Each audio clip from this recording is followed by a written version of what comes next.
TNI Angkatan Laut mengerahkan pesawat patroli maritim CN-235 MPA untuk membantu pencarian korban kecelakaan pesawat Sriwijaya Air yang jatuh di perairan antara Pulau Lancang dan Pulau Laki, Kepulauan Seribu, DKI Jakarta. Pesawat CN-235 MPA merupakan jenis pesawat patroli maritim sayap tetap yang dilengkapi perangkat forward-looking infrared Star Sapphire 380 HD. Selain itu, pesawat yang digunakan Skuadron Udara 800 Patroli Maritim yang bermarkas di Lanudal, Juanda, Sidoarjo, Jawa Timur ini memiliki radar dengan kemampuan mendeteksi objek di atas permukaan laut.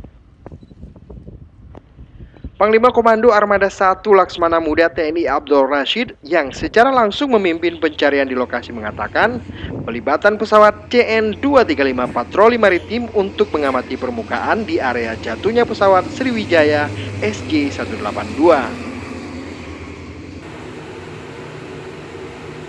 Menurutnya, dengan kondisi arus yang terus berubah seperti yang ada di lokasi, ada kemungkinan serpihan-serpihan yang muncul di permukaan terbawa arus, sehingga diperlukan pengamatan dari udara untuk melakukan pendeteksian.